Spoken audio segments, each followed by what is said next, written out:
moving from one area to another.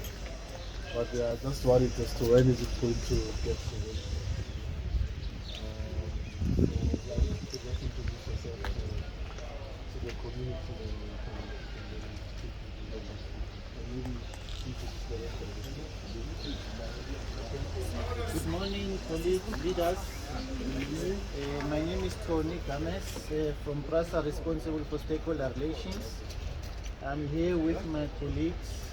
On my left is Rose Lebalo. Yeah. She is responsible for train operations in Tshwane. And then I have Sipo Zwane, who is responsible for train operations in this region. Yes. Then I have colleagues from Protection Services, TK, and which is responsible for this line. And then Vusi Sibanyoni is responsible working with me, part of the stakeholder relations teams. No, MMC, thank you very much. I know that we have a relationship with your office, and in fact, we'll be coming to present some of the plans that we have, and also to announce the plan of the services, especially all the lines that we have that we are done with the rehabilitation program. As you can see, we've suffered a lot of vandalism and theft of our infrastructure. The stations, in some of the areas, the stations are gone. But as part of PRASA's program, we will be introducing a new technology called ABT, where we feel that we can't revive a station in some of the areas. We realize that we don't need some of the buildings, so we'll introduce the alternative building technology, which involves using containers just to bring functionality to the station, so that they have access for selling tickets, for the team to work customer services, and then also for our security personnel that will be deployed at each station. But I think I'll ask the two colleagues, Rose or Sipo, just to give more in terms of plans in this line. What are the plans? What are the dates? So that at least we can then share. But I think formally we will come to your office and share the information, and also with some of the leaders here in the court. Yes, sir. Yeah, good morning everybody. As introduced, my name is Sipo. I'm responsible for this line. So this is classified as Corridor West, moving from Johannesburg.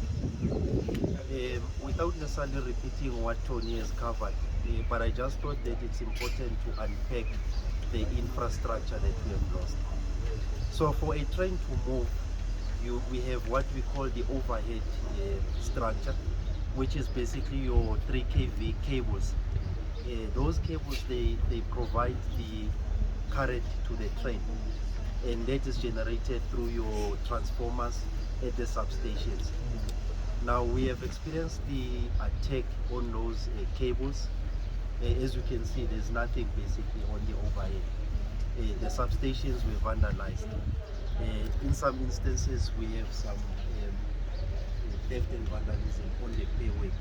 Payway is your tracks, meaning that currently we are unable to run the commuter services between Randfontein and Johannesburg. There are plans underway, though we cannot give timelines right now. We have started at Mabopane, we have done Sosvik, we have done currently Pinasport, Lerala on the eastern side, on the Ekurhuleni. On the west, there is a program that is currently running on the Naledi towards Johannesburg to bring back the services. So Randfontein, Johannesburg is currently on the plans, but we do not have the exact timelines as to when. You can see the work that needs to be done. It's your stations basically, your overhead, your payway, your signaling system, the signaling to the train drivers in terms of your clearance in terms of trains. So that is the work that is happening now. But I think with more engagement, MMC will then be able to share the timelines. The program is basically rolled out on different lines. Randfontein is one of them, but as I'm saying, we do not have the exact timelines right now. I don't know, members, if you want to take input. I think one input that I can make is that when we were doing the rehabilitation, we prioritized lines on the basis of our previous train service, how the number of commuters that we were transporting on each line. That is how we were prioritizing. Hence, you'll probably ask, how did you start with Leralla and not with Randfontein? The priority was based on how we categorize our corridors as, or a line as a corridor A, which is high commuter volumes, high income generation. Those were the ones that were prioritized on the first phase of the program. Randfontein coming on the second phase of the program. We are on the verge of completing the first phase of our rehabilitation program. There's only 3 areas that are currently left in those first phase, which is your Leralla, which is almost complete. We should be implementing before December, somewhere in November, as well as Naledi. The northern part has already been completed. The southern part, where Naledi and Lansfontein could not be completed, were as a result of the vandalism that we had experienced in terms of substations, and for us to get transformers, which we know that the lead time for us to get transformers is quite long, but we have tried as PRASA to accelerate the rehabilitation in areas where we were supposed to have taken 12 months to rehabilitate the line. We have taken 4 months, in other instances 5 months, because of we are trying to respond to the need of commuters and the communities to bring back services as quick as possible. Thank you. Yeah, no, thank you very much. Let me hear from the concerned residents if there's any questions. I think colleagues have clarified. They don't have timelines, but I'll also wait the presentation that comes from PRASA. That will come from PRASA. Yeah. It should be timeline. Yeah. I also know that PRASA also did a presentation to the mayor as well. Unfortunately, I was not part of that. But as soon as we get more information, we can be able to bring to the attention of the residents. But if there's any pressing questions to the colleagues now, I will share the meeting. And I see first hand, second hand, third hand. Is there any other hand? Yep. Fourth hand. And then we'll keep it at that, and then agenda will meet. Thank you very much. Please introduce yourself. My name is Nteto Freddy Say. I'm the community leader of Ward 84. In terms of planning, when I hear the gentleman says Randfontein is not on the, you said it's not on your first plan. So in terms of Plan B, can't you prioritize to accommodate this line on the option of giving back of can't you give it the diesel train to operate in this line, because the community of West Rand is suffering. Yeah. It's suffering because other transport are very expensive. So I thought maybe you'll do what you did on other lines like Naledi. You provide them with diesel train. So it was gonna be easier for this community of West Rand to be accommodated on that one. Thank you. Okay. Number 2, Mavoso, I'm a resident. My house is five streets from here.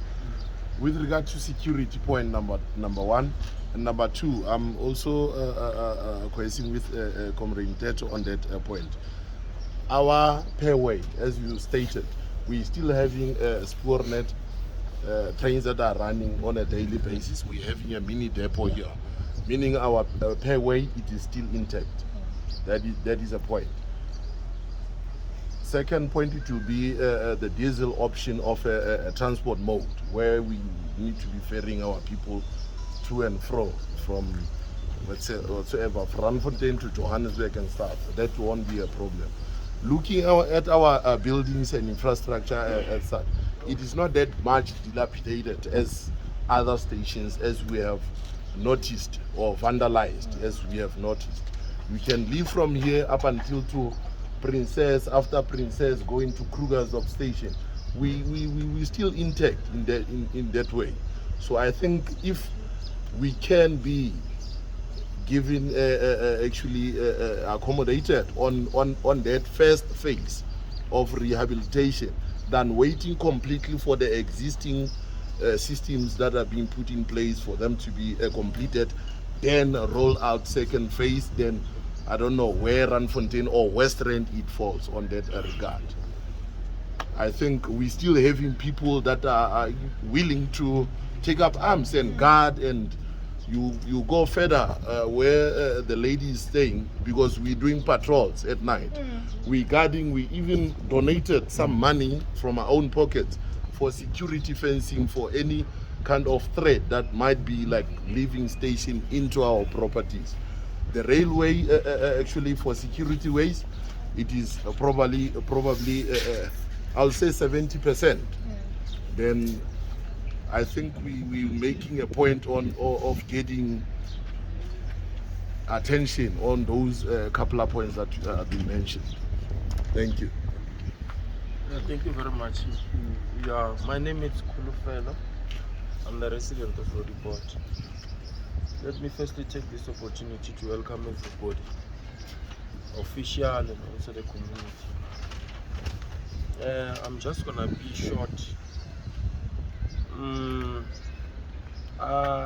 Thanks for welcoming your presentation, but I have a request. How it will be if maybe we can get the presentation in black and white so that we can have a document we can check and refer. And then also requesting maybe for another briefing where it's gonna be to the broader community of Roodepoort. And then so that, and which I believe that there is an opportunity here that is not only for one ward, but for the resident of Roodepoort. And with those opportunities, I believe that it will unite the community of Roodepoort, not something that it will come to divide the community of Roodepoort. And then thank you very much. We got emails anywhere in our, if there is not document, there is emails if possible. You can email that presentation, and also when it's transparent in terms of the scope of work, so that we can thank you very much. Good morning, everybody. I'm Sean Fenter, Action SA. I'm a former resident of Ward 84. I've actually lived here for close on to 40 years. I was yay high when my mom and my dad took me on a train here. I still remember the steam train on a Sunday. And I know that for a lot of us, that's some good memories that we've had. But we're not hearing it anymore. Now, my one question for PRASA is, it has been asked, but I'm going to reiterate it again, and I'm actually going to back their question. Can't we get diesel trains to run the commuters up and down? Just to at least start helping to build the economy in the area. As I know Vonine has brought it up previously, the economy has sunk because of this. Many factories out in Bosmont area have closed their doors because commuters cannot get to work, because taxi fares and bus fares are too expensive. I know myself, my daughter takes the bus on a daily basis to Joburg, and that costs me minimum 600 Rand a month, whereas a train would be much cheaper. Can't we arrange to start getting trains, even if it's just morning and afternoon, the peak hours, to help the residents from Randfontein through to Joburg, and then if necessary expand it further, while we are busy working on getting this phases out. Then my second point, and this is actually quite a heartfelt one for me. As I said, I've lived here 40 years. The house I lived in, my dad built, and looking at these buildings, how they're dilapidated, it hurts me knowing that when I was young, how I admired these buildings. these buildings are over 100 years old, which means by law they fall under heritage status. Can we not get them refurbished under heritage status and protected through security or whatever means necessary to get them protected, so that not only can it lift up the look of Roodepoort, but start bringing more people here to actually utilize the trains, because they'll come and the building is beautiful and they'll say, hey, let's use the trains. So 2 points, please. Let's look at getting those diesel trains. If possible, make it a priority for the commuters and the economy. And number 2, we have to get these buildings listed as heritage sites. And I will start a petition to get that done if necessary. And we go from there. Because I feel that if we can get those two going, as my fellow residents have said, we can rebuild the economy and we can fix SA. Sorry, my tongue's getting a little twisted. Not enough coffee for the day. So yeah, Almarie knows me well enough. I've already had about 10 by now. So if we can get that done, we can get the city going and we can rebuild our economy. Thanks. Okay. Thank you very much for those questions. I'll ask the colleagues to respond.